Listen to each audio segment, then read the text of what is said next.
All right, so we're gonna do some testing. I'm just gonna do it on the Jeep. This is covered by the tail light and all that kind of stuff, so I'll just do it back here since this is the same epoxy basically. I'm gonna scuff this with 320 and red Scotch-Brite, make sure it's all, you know, toothed up good. And then this top one I'm gonna do in PPG, and then the bottom one I'm gonna do in the, if I have enough green left, I'm gonna do in the original green.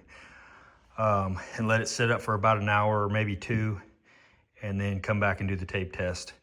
That should hopefully prove whatever we need to prove or show whatever we need to show. So another thing is I don't know how many comments I've had on my system. People throw rocks at this so bad on my air compressor system. You know, I put this thing in here, what, 13 years ago or something? I don't remember how many years ago it was when I did the 4-year update. I've done literally nothing to this system, nothing, but changed the oil in the compressor, that's it. So my system goes up, you know it has all the stuff, the double drains there and all that, goes up and comes across. What I want to show you is, like, I don't know, 5, 6, 8 years ago, however long it was, I showed you guys this Motor Guard toilet paper filter. I call it a toilet paper filter. And it was brand new. That's after running it for years and years. Okay, this is, I don't know, 10 years later or more, whatever, I don't know. But I want to show you what this thing looks like. If I can do this with one hand. Come on, baby. Yeah, that thing turns here. Okay.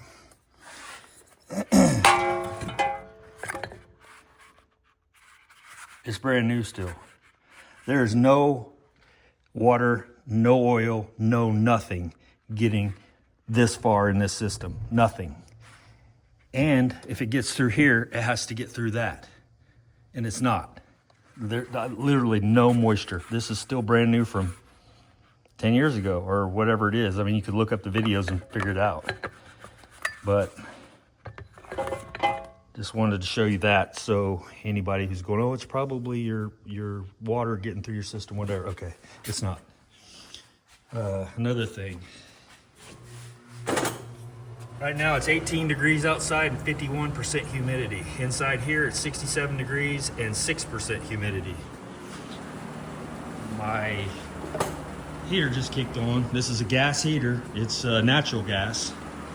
It heats this shop really well. It's an old system, but it's like it's pretty good size.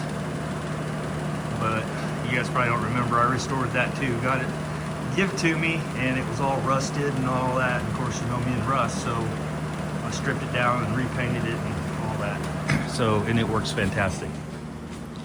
However, it does blow all the way across here, all the way over to the other side of the shop. So it is blowing on all this stuff here.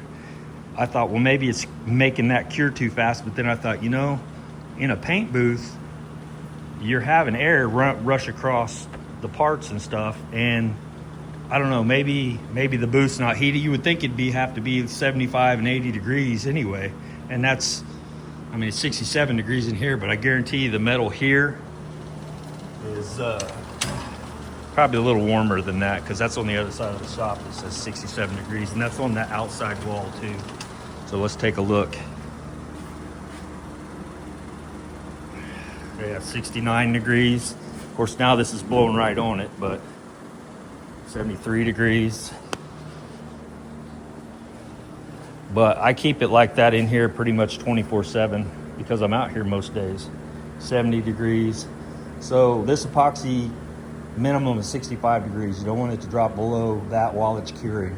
And that's where we're at right now. So it's curing. This is 2 days in. Tonight at 6 o'clock, I'm going to spray these with Raptor liner. But for now, we're going to do this test. Now, what I have is PPG Deltron left over from that Jeep that I had, like this one that I painted the whole Jeep blue. It's steel blue.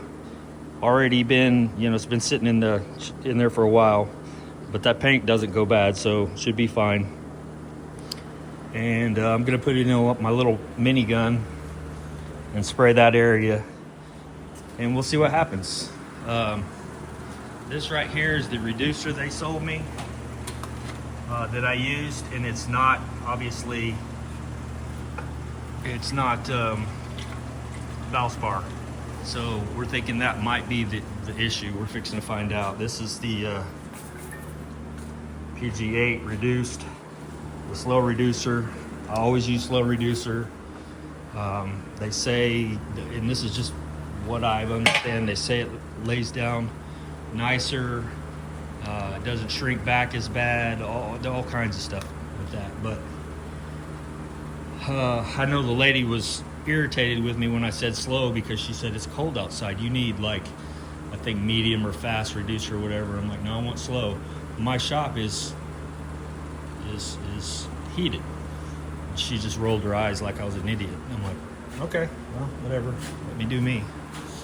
And maybe she was right. I doubt it, though, because well, we're fixing to find out. But your reducer speed, whatever, that's not gonna, I can't imagine that's making that big of a difference unless you painted this outside with slow reducer or some crap like that. All right, I'll bring you back when I get this thing sprayed up.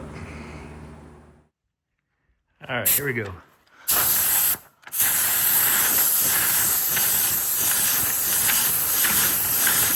And there was a couple of metal spots there, you can see, just so you know, those right here and right here, but the rest of that was good. So that's one coat. I'm gonna put 3 coats on like I did the other.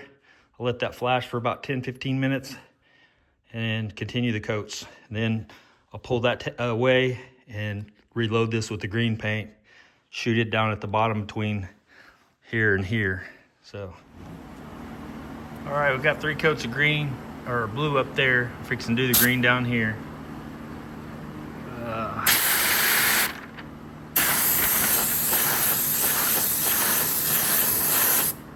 That's one coat. I'd hold the camera good, right? It'd be nice, I guess. And you can see there is a couple of little tiny burn throughs, which I just sprayed this to cover it, keep it from rusting, basically. So we'll do 3 coats of this and then wait an hour or 2 or whatever, and then come back and see what happens. Got that cut out. Made a new piece, put back in there. So it hopefully works like it's supposed to. I got a wiring mess here. Somebody tried to wire some crap in. Try to figure that out before I put the door back together. Stuff like that. So I've got all this sprayed, 3 coats on each one. And so we're just waiting for it to cure out a bit, I guess. Probably won't even be able to tell. That's blue there, and then there's the green. So we'll get to ripping some tape on it here in probably about 30 minutes or so. So, and I know a lot of you will go, well, how come you didn't do this or that, whatever, on the, the tape, or that's not very long. If you think about it, people put stripes on cars, they spray the paint, they wait for an hour or so, then they tape off their stripes. And if it was to rip the tape up after an hour, then you're screwed, you know what I mean? So you rip that tape up after you sprayed your stripes and it rips all your paint off. So if you're thinking, well, it needs to have this or it needs to have clear or whatever, because I was thinking the same thing. I was thinking, well, it's not going to be the same because you didn't put clear on it. It's like, well, no, it's not the clear necessarily. It's the paint itself that's not adhering to the epoxy. So we got to figure that out. So I'm not saying that, the activator or something in the clear doesn't somehow affect something, but as far as I can tell, it's just ripping the paint straight off the epoxy. So we'll figure it out here, hopefully in a few minutes. All right, let's see what we see. So I'm just going to do a couple little places at a time here. Or I just rip all of it off, if it rips off. Hopefully it doesn't.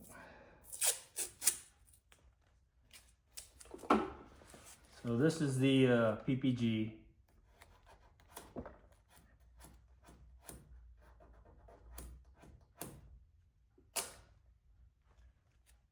Okay, we got nada. Try us a different spot.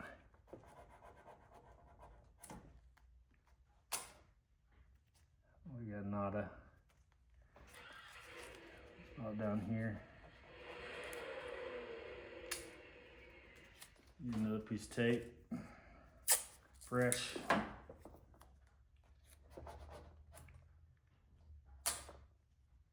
Nada. Let's try this one.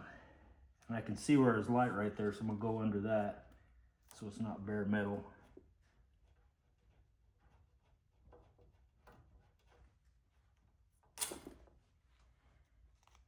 It didn't rip anything there.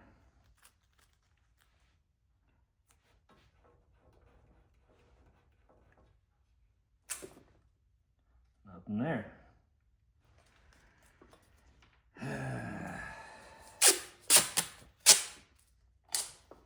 Why aren't you failing?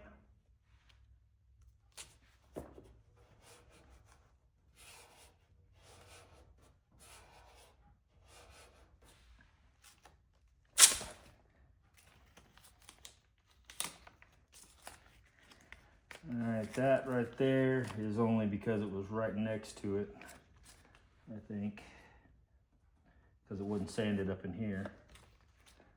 So yeah, no failure there. That is interesting. So, could it be that the clear coat is doing something?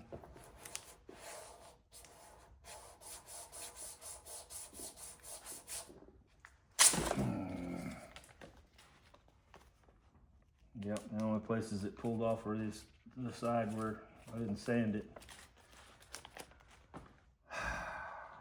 That's frustrating. I really was hopeful that I would figure something out here. And so far, I ain't figured out shit, except for it pulls away where you don't sand it. Oh man. Well, there's that. I don't know. I don't know what to say about that.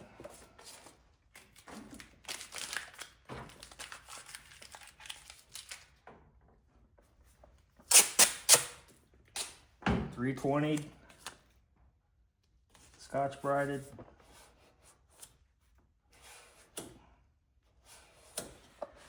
Could it be the clear coats just ripping the base coat off?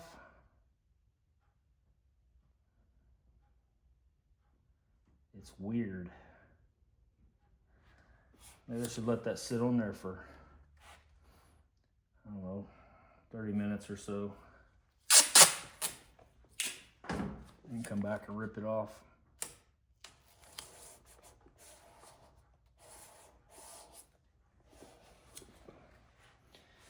I think I will. We'll see what happens then. And I'll let you know. All right, let's spray some clear coat on this and see if that is what our problem is. This is Matrix MS52 clear, something I had left over. And that's what I used on this because it's what I had left over and I was just doing jams.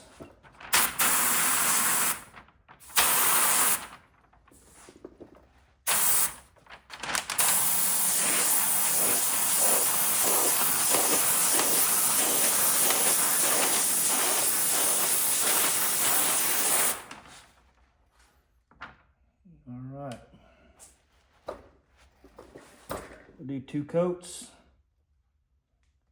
and see how that does.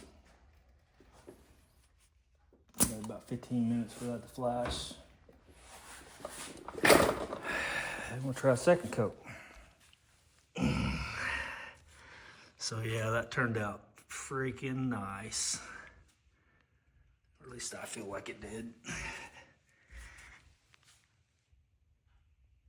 And this side paint didn't rip. I mean, I was real careful. I was quite careful on the other side too, but this is what it would have looked like had the paint not ripped off, which I really like. So yeah, there you go with that. Got back here, got some of the, oh yeah, I seam sealed all the seams too. Although there was panel bond adhesive in there, I went ahead and seam sealed that again. Seam sealed underneath here, and then seam sealed all up in here, all down around there. You can see it kind of drip. I'll take something, cut that off, razor blade.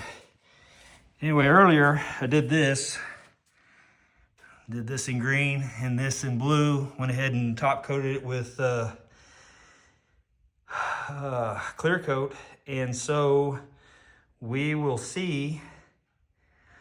I don't know if I'll wait a couple days, one day, tomorrow. I don't know. I'll probably talk to Matt about it. He's the paint expert. I appreciate you, Matt. You helped me tremendously. I think you already know that though. But I'm gonna kick this up, keep it about 70 plus degrees in here. I think it's 69 right now. I'll probably kick it up to about 72. So, all right, that's it. Stay tuned to see what happens with the paint. I don't know if it's a clear or not. This side didn't rip off, so don't know. We'll see. See you guys.